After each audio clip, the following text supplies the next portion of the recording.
A Republican candidate in California just won his seat for the state Senate in California in the district with 60% Hispanics and a 22-point Democratic advantage. Let's walk through this because it's truly edifying. Tony Lee at Breitbart. A Republican in California won a state Senate seat in a district in which Democrats have a 22-point advantage and is 60% Hispanic. Andy Vidak, the Republican farmer, won the special election runoff for the 16th District Senate seat when his opponent, Democrat Leticia Perez, a Kern County supervisor, conceded on Wednesday. Vidak, the Republican, had 54% of the vote to Perez's 46% of the vote. The Democrat had initially conceded 2 months ago when the special election was held, but a recount put Vidak under the 50% threshold. See how they try and steal these elections originally? That was needed to avoid a runoff, and Perez took back her concession nearly a week after the initial election. So the seat became vacant when the Democrat, who won the seat in 2010 by 21 points, resigned to work for Chevron. Democrats thought, especially with a Hispanic female candidate, the seat would be a shoo-in for them.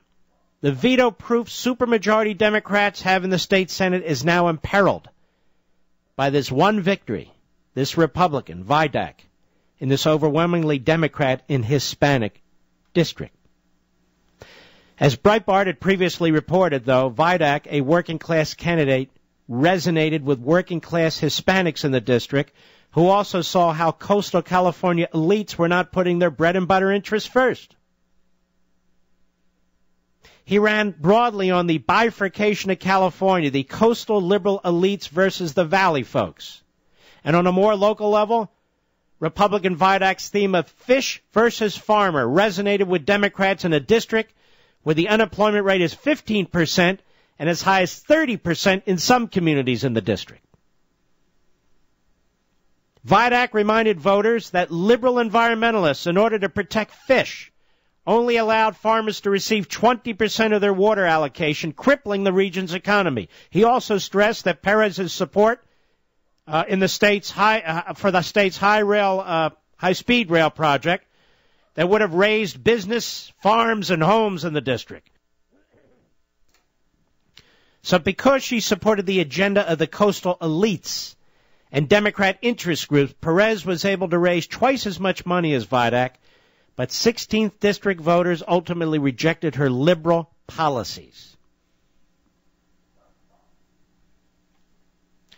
So here's a candidate, a working man, a Republican, who ran against the liberal elite aggressively, who attacked the environmentalists who are destroying this area of the country, who attacked the big spending, the massive spending on this high-speed railway, and he won in a landslide in a district that's 22% advantage Democrats and 60% Hispanic. See, folks, winning elections is not about pandering to ethnic groups. It's not about confusing the conservative message. It's about articulating freedom, articulating private property rights, free market capitalism in a way that resonates with people and that they can identify with. Mitt Romney couldn't do it.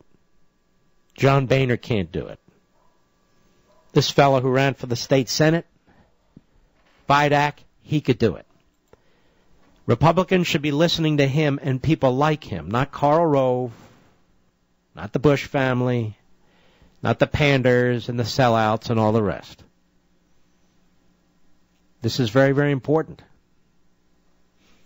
And it's very, very important for another reason. I believe this is where a lot of the action is. And if you've been listening to me the last 10 or 11 days, I mean, throughout my career, but if you've been listening especially the last 10 or 11 days, I believe this is where the action is. Here you have a dark blue state Senate district, 60% Hispanic, 22% Democrat advantage, and the Republican won. I believe this can be done all over the country.